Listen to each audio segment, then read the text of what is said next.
Evaluate the integral of arctangent square root of x dx.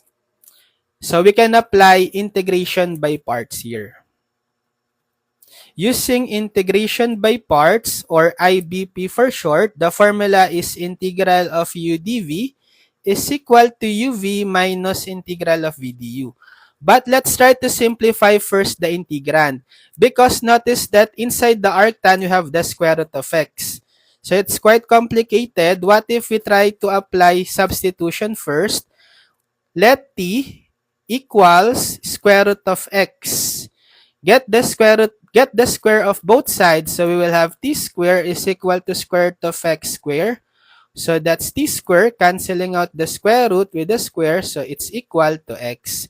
Getting the derivative of t square, 2t dt, derivative of x dx.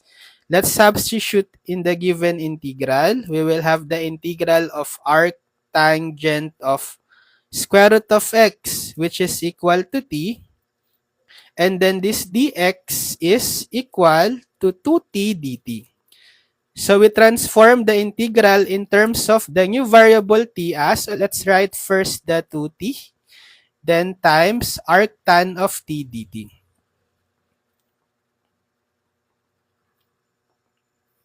So using integration by parts, we need to find u and dv. Integration by parts formula.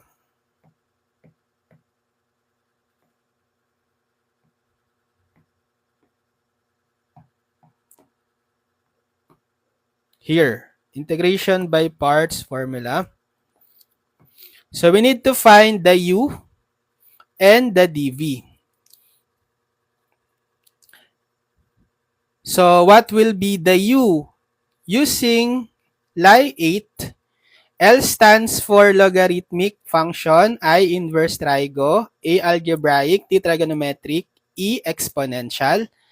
So identify the given functions on the integral. We have 2t, which is an algebraic function or expression, right? And we also have arctangent of t, which is an inverse trigo term. So what is the function that we will have as u? Based on Lie 8, since I comes first before a, we prioritize the inverse function to be Ru. So we let u be equal to arctangent of t. And automatically, the terms that we don't use Ru will be our dv.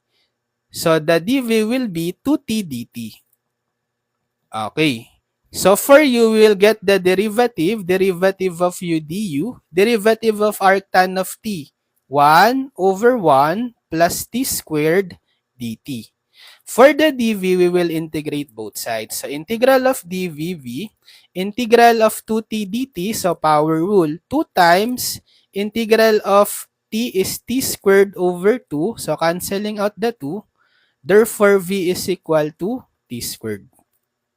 So applying integration by parts formula, so integral of 2t arctangent of t is equal to uv, u is arctangent of t, v is t squared, then minus the integral of v, which is t squared, times the du, which is 1 over 1 plus t squared dt.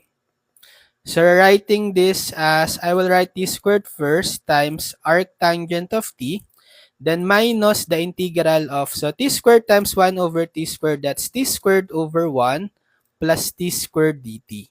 So how do we evaluate this integral? This is a rational algebraic expression, which is an improper because the degree of the numerator is the same as the degree of the denominator. They are both 2, right? So we perform long division first. So we transform first to improper fraction. So we divide the numerator, t squared, by the denominator, t squared plus 1. So t squared divided by t squared, 1.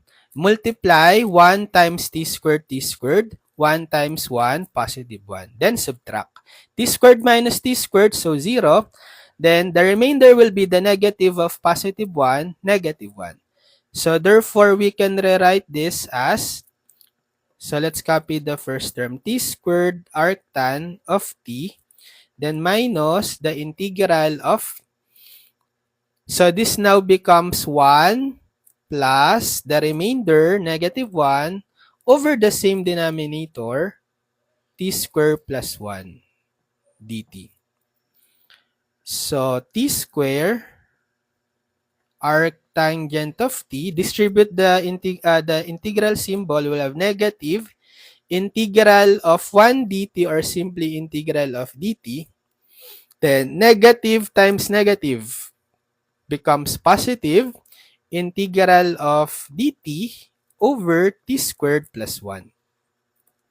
So t squared arctan of t minus integral of dt is t plus integral of dt over t squared plus 1. So this is a standard integral formula, right?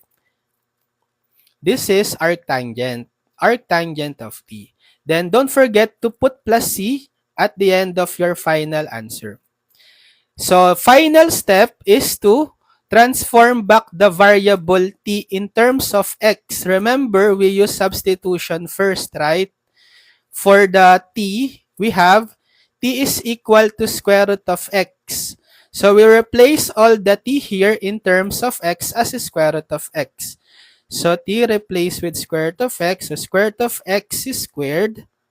Arctan of t, square root of x, minus t square root of x, plus arctan of t square root of x plus c. So simplifying, square root of x squared. So that's now equal to x. Arctangent of square root of x minus the square root of x plus arctangent of square root of x plus c. Or you can factor out the arctangent here. So factoring out the arctangent, we have arctangent square root of x and then times the sum of their coefficients. So for this one, x plus this one, 1. So x plus 1 times arctangent of x, then minus the square root of x plus c. So this is the final answer.